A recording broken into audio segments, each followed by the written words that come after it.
Hello and welcome to my new set of videos, or my new video, I guess. I'm going to be showing you what $30 no limit Texas Hold'em 6 max turbos on PokerStars looks like. Wow, we actually just walked into a pretty damn good table, if I do say so. I'd say these three players over here are very, very good. Lionheart, he's an okay rig, and I don't remember Colta, but they're from Canada, so you know. Gotta show that national pride, I guess. We're going to be playing 2 games, so whenever the second one loads up, we can start talking about that game. And oh, there it is. Alright, so the $30 games, they have a pretty good payout structure.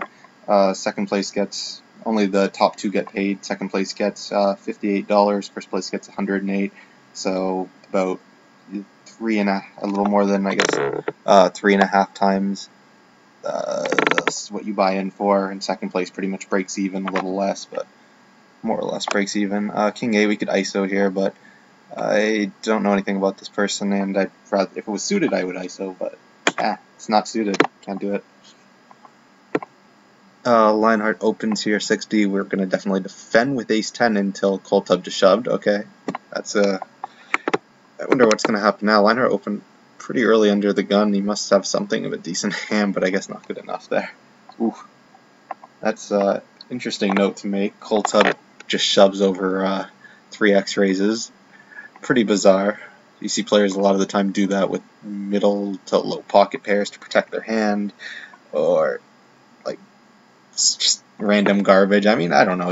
He's obviously not that great of a player if he's going to just shove over a 3x raise so early in the game. You know, there's so much play to go. Even if you have aces, you're not getting value out of them by playing it like that. Gonna bet once. Might double barrel here, depending on what the turn card brings. Nope. We do not need to.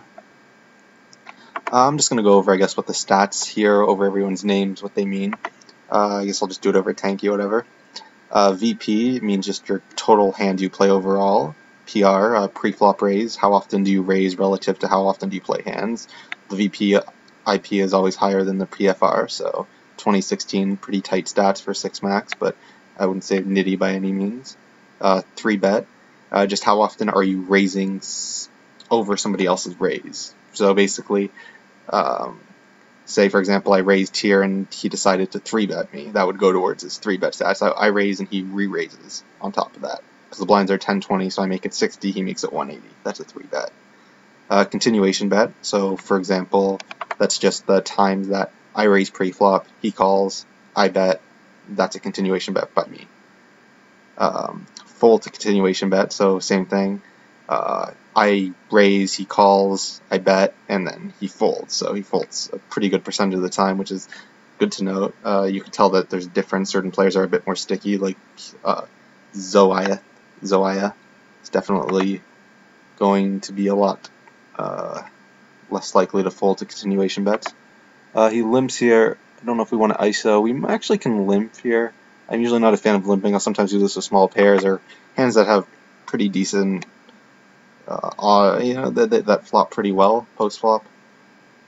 Because, I mean, if we hit, then we're going to be in a pretty good spot, because you usually hit pretty hard. You either hit a really nice draw, or you are just going to, you know, maybe you'll hit, the flop will be Jack 5-2 or something, and then we're in a great spot then, we can bet. But, I mean, ISOing's fine. I think limping there is okay, too. I don't normally do that. It's usually more so with pocket pairs. I think we're just going to check back here. Picked up a straight draw and a pretty good flush draw. He limps here. Yeah, we're on the button now, and we already know that this guy's limped a fair bit, so we're definitely ahead of his range. So we're just gonna ISO him. Usually make it 60, but I'll make it 80 because of the limper. I don't want to make it him pay to have to call, basically. We're going to bet now, because we're going to build a pot in case we hit. Also, it's very unlikely, but possible we have the best hand. He makes it 20. This is one of those spots I hate, because I know if I raise, he's just going to call if he has any heart at all, or if he has a 10 or a 5, anything really. I actually am going to call here and hit my ace on the turn, which makes me now do this, because now I know we're probably ahead of him Queen on the river, bad card for us. We're definitely checking behind. He had a 10. Okay, that hand played out pretty fine. I think he does that with a lot of his hearts, like the 9, 9, 7, 9, 7 with the 9 of hearts or something like that. Obviously, he does that with his 10 too. We happen to hit our ace, so we're not going to lead out on the river. There's no reason to bet. We're never getting paid by worse. Maybe in that spot he could have called with a 10, but it's a very risky value bet, which we don't want to take. Okay, we have ace 5 suited. If this was ace 6 off, I'd fold it, and if it's like ace, I don't know, ace 5 suited, it's a hand I like to play. Even from early on, I like to mix it up a little sometimes in these games, so I will raise this. Going back to the other stats, stealing, that's the other one. That's just the time you're raising from the cutoff, the button, or the small blind. So basically whenever you're trying to steal the big blind from whoever.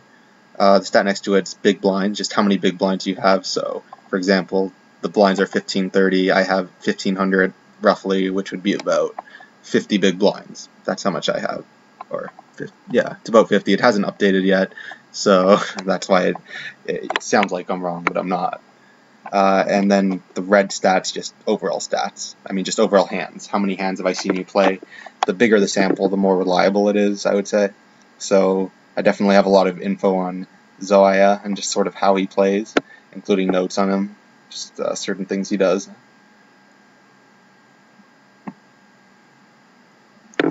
Whereas, for example, Coltub, I don't know exactly how he plays, which is why it was a little baffling when he shoved earlier, but it's good information to have. The only notes I really have now are 3 bets not all in with kings and raised, or, yeah, I don't know. That's probably from another game he might have busted out early on. I don't know. I don't even know how many hands have been played in this one. I don't think it's been 19, but could be wrong. Usually our standard here is 2.5x, so we're gonna make it 75. If he folds. So our goal is obviously to win these games, but when you get down to 3 players, you generally are trying to play on the. I mean, you want to cash. You have to take in the consideration that, okay, if somebody has like 4,000 chips, I have like 3,500, and then the other guy at the table has 1,500. That's definitely something to take into account. I just folded that. You could open it, you can fold it. It really depends how everything's going. This guy's pretty loose. I don't really want to play a pot with that hand exactly. So yeah, as I was saying, if somebody had like 4,000, I have 3,500, and the other guy's 1,500. The guy with 4,000 starts shoving on me a lot. I have to sort of tighten up my calling range. Like, I could know what likely I'm ahead with ace-9 against his range. However, his range could easily be good enough so that I can't call unless I have, for example, ace-king at best. I mean, at worst, like ace-king would be probably the bottom of that. We're going to continue here. We have middle pair, but checking back, we're just inviting people to get free cards. We do not want to do that. If somebody has an ace, they're going to obviously call or let us know about it. Or if they have a 10, we'll still see what happens. We are not folding now. Maybe 3 of a kind 10s. We're going to see what Lionheart does. He checks. Now, the thing is, if he has a hand like King Queen, we don't want to bet too big to fold him out. But if he has an ace, we definitely want to bet pretty big here because he's likely to call. And if he calls, then we're in a pretty good spot to just shove the river and put him in a pretty annoying spot. Obviously, if he has another 10, it's just a cooler, or if he has 6s or whatever, it's just another cooler. You can't really do much about it. If he shoves here, I'd actually be a little worried about doing anything. Called. The only thing that came in was 7-9 there, which I don't see him calling twice with. Alright, so he likely has just the lone ace. We want to bet enough so he's going to call. But if we shove, he's probably good enough to fold like a7 sort of hands. So we're just going to bet about 540. Here's a spot where you're going to 3-bet. We have ace-queen suited, good hand. He opened. If he shoves, I hate this spot. I might call, but I hate the spot. Calls behind us. 9-6. Yeah, that's a bad flop for us. I guess we're going to bet once.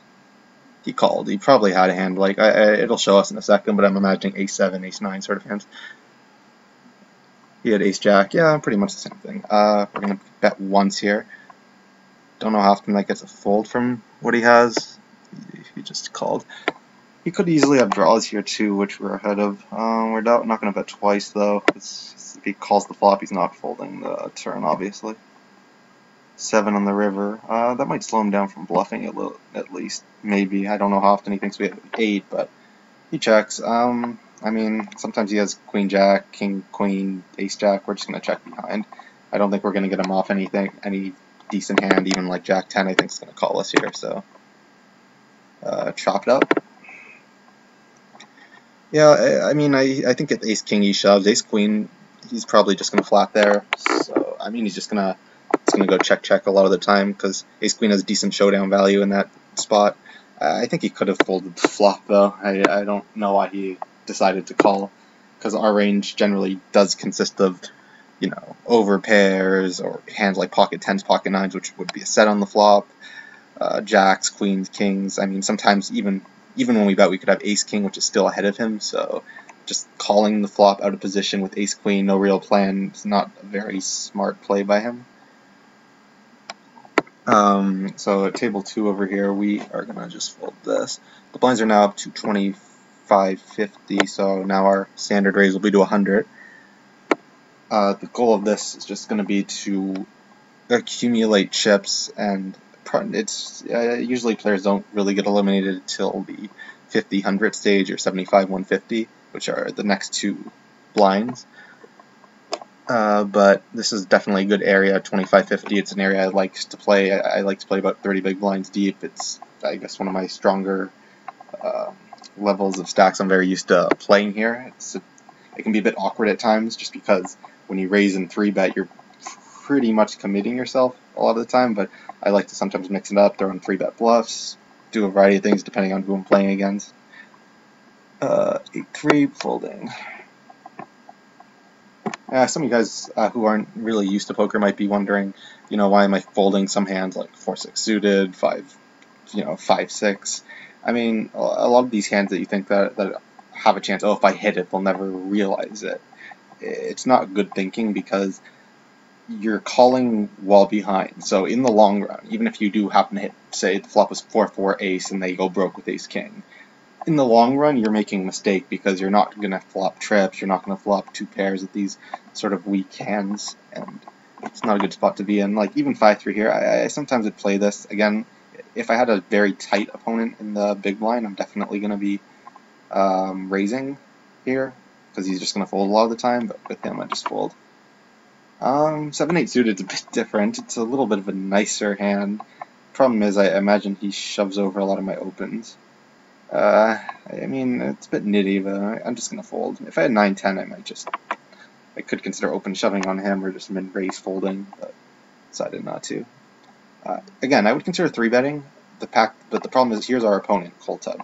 He's a guy I know who's pretty crazy. He's not going to fold. Our bluff's not going to get through enough of the time, and then we're going to be playing a massive pot with a hand that's dominated often and does not have super great equity against whatever he's calling with. Because even if he calls with Queen Jack, he still has good equity against us. So now Lionheart decides to shove, gets called 4-8. See, even with that, we would have been in bad shape. If we flop there, cool, we get it in on the flop, he calls us the flop, fuck, we're screwed on the turn. Queens get busted by ace-4. And that is poker, folks.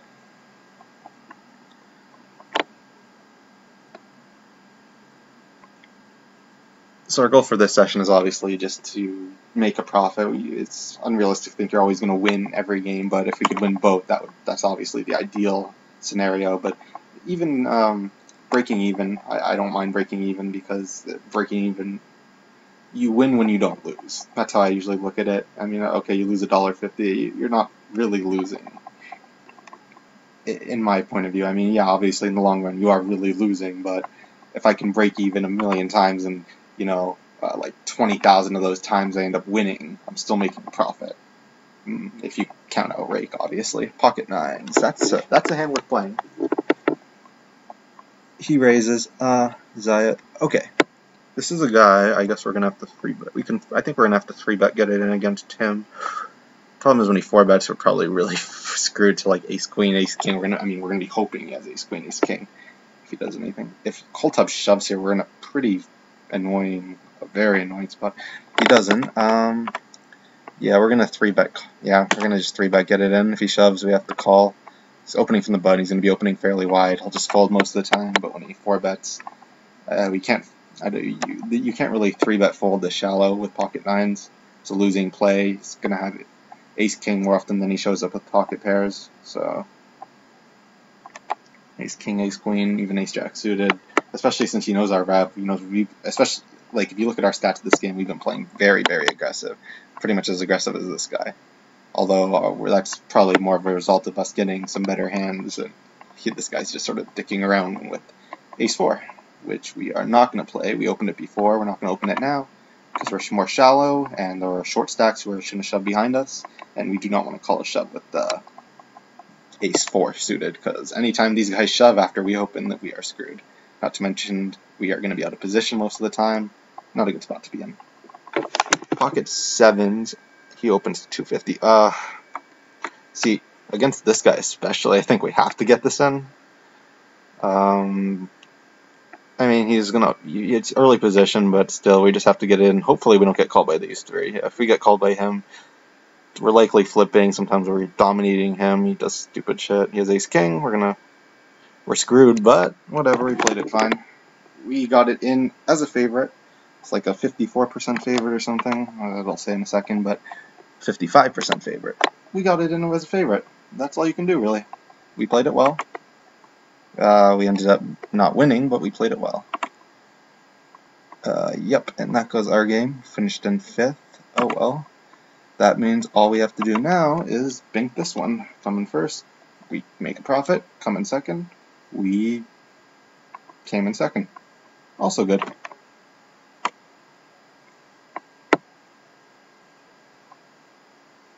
Alright, we are down to 5 now. 2 super short stacks. And the very, very loose player who's still around, who's actually now the chip leader. Which is probably good. It's definitely better to have probably the more inexperienced players having all the chips than the better players. I'd rather him than Zoaeth or Lasik or even Lionheart. Shove from Lasik and a call from Maui. Maui's going to call a lot of hands. But Queens is a much better hand than Tens, although Tens still have a draw to the straight, but they did not get there. Yep. We had not deuce, folding. I mean, the hand with the pocket 7s back there, I mean, he's opening, but we saw him just call a shove with ace 4 against a guy who, I mean, I think the other guy shoved pretty deep. I don't remember exactly how deep, but he shoved pretty deep with the queens, and he just called with ace 4. He called as a 2-to-1 dog and got there, but he still called as a mathematical, 2-to-1 dog, which is not good. Not good to be doing. Open, shoves, gonna see a call, chop it up. Unless diamonds come. Lucy in the sky with diamonds, not gonna happen. Down to 4 still here. See, Maui, I just hope he starts. Zoya, he's gonna start shoving on us actually a lot from the small blind. Queen 6 actually is probably the bottom of what I'd consider calling with. See, he min raises. We could shove here. Could also just fold. I sort of like folding here, to be honest, a bit more, because he knows we're very aggressive and we're just going to be shoving a lot of the time, so it makes sense to fold there. I mean, if he opens here, I'm definitely going to shove with ace 2, but because we have the blocker for a lot of ace combos. I mean, not that. I mean, he's not going to rule out that many, but he's going to be opening a lot wider than he's going to be calling. Is what I'm saying. So Zoaya. I'm butchering his name. Alright, well, we just have to shove over this guy. He's gonna be calling us with worse, and we have an ace. Can't really do much. Okay, if we can dodge a king or a 9, and we do, we are now down to 3. We're on the bubble. We are second in a pretty decent spot. Maui's he's a very loose player, but he's also not very aggressive unless he has it, I guess. Although it seems like people keep pushing into him more than he pushes to others. If he min raises here, I might consider flatting, which is probably bad. It's probably pretty bad. Although if we flat and we hit, We could shove. I know we're gonna call here. I could just shut him down on the flop too if he misses. Ace on the flop, he's definitely gonna bet because he knows now we can't have an ace. Yeah, you know, I probably should have either shoved or folded that free, but I probably folding is probably pretty bad as well. Actually, I think all three options were like pretty close to one another in terms of what's the right thing to do there. Zoya is definitely gonna bet here. Now he might stick around. He might fold if he has nothing. He just folds. Alright, Zoya has chips now. This is not good. We're still in a pretty good spot. I mean, the average stack's 3,000 when you're down to 3 because it's 9,000 chips total, but we're in a pretty good spot. Okay, he limps. We're just going to check. We're not going to blow up the pot out of position with King 9. It's a decent hand, but we don't need it. It's not that great. We have backdoor spades, backdoor straights, but no real hand right now, and he pots it, so no way we're drawing to backdoor draws. Check. Maui, if he bets here, I imagine he has an ace more often than not, or at least, you know, some sort of random thing like 7-10 or... Ooh, when he bets 100, I'm actually a bit curious what he has. And now Zoya raises. This is weird. I don't even know what that was. I feel like Maui just bet that with a 10 to make it keep the pot small. He had a 7? That was weird. I don't even know. That was weird all around. But now we're all even stacked. I'm just going to fold this. We have a 1 in 3 chance of winning. We have a 2 in 3 chance of cashing. We're just going to play it good and hopefully get there at least once in these 2 games, or else this video is going to be pretty disappointing that I just blew $60, right? Although we're still ahead on the day up for a pretty good amount, so can't complain. He 3x'd it. I could flat here, but he 3x'd it. I don't really want to flat. I don't know exactly what his 3x means. I know I have a lot of hands on him, but I don't see him do that very often. Alright, we're definitely just going to raise here, see what he does. He shoves. I think we can... fuck. Shitty spot. I guess we call and see a flop. Sort of want to miss in a weird way, but yeah, we hit. We are not folding. And yeah, I think the only option to do here is shove, but if he has jacks or better, fuck, we're screwed. But can't do anything else, just get it in. Let's see what he has. Ace king, we have to just dodge a king one time. We dodged. Alright, that's good. I mean, we called behind, but he gave us like 5-1 on a call, so pretty good. This seems a bit spewy, but we're just going to shove here because Zoya's folding. Actually, that was bad play. I didn't think about something for a second before I shoved there. Bad play if he actually had a hand, but I forget. I mean, if he had a very good hand like jacks or queens or whatever, you'd still call it. You know what? I can't even justify that. I think I could have just min-raised and Zoya's folding enough at the time, or just limmed. It was pretty bad what I just did. Don't do what I just did at home, kids. Okay, we have 9 king. We flopped the king. We didn't even have to put in any chips, so can't say we sucked out there. And we have a 2-1 chip lead heads up against a pretty solid, tightish player, although I know he loosens up a lot when we're down to, you know, heads up. So, gonna call here. I mean, shoving is option, but we're pretty deep. I don't want to really do anything too crazy. I mean, 20 big blinds for heads up is fairly deep, I guess, for these sort of games that I'm used to. Queen 9 flops decently. You can just call. You can also shove, but if it was 100, 200 and you min raise, I would definitely just probably shove, but at 75, 150, call's fine. Again, same situation as before. See a flop. We're going to miss. We're going to check. He's going to bet. We're going to fold.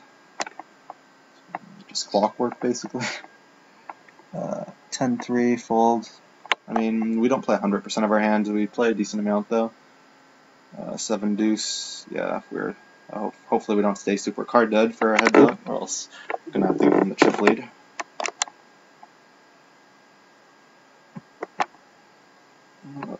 We're not going to do any insane bluffs on him, I'm assuming. 3 king. I mean, you could fold this, but we're going to raise it and get shoved down. I want to call there and see pocket 2s and just race against that. Alright. Well, he's just going to fold that one to us. He shoved pretty deep, actually. I'm a bit surprised. I don't know how often he's doing that. No. when you see the pause, you're just like thinking, oh man, this guy's about to push, but nope, it's not. Gonna fold this 5-8, 5-8 suited we call, 5-8 off we fold. Same with this. Let's not be so card dead. 8-6. You know, I folded 8-5. I don't want him to think he can push us around. Maybe we should 3-bet this. Guess not. Ace queen position. See what he does. So is he going to pile it in? Seems like a spot where he's about to pile it in. Calls. Okay. We flopped bottom pair. We're going to continue. 1-bet. If he shoves, probably going to reluctantly fold. Okay. 8, 9, 10. We have a straight draw. Now we have a pair and a straight draw. We're probably going to check back the turn. No real reason to bet. I don't think he folds any of his 9s or 8s here anyway. But we have a pair. Might still be good. Possibly. I don't know how often. Check. 10 in the river. Where we're playing 10s and 2s, he checks. Yeah, no reason to bet here. Check back. King, queen. I guess he just called us thinking, you know, we're going to be c-betting a lot of worse hands than king, queen there. And that's fine. He min raises. Yeah, this is the spot where he just stick it in.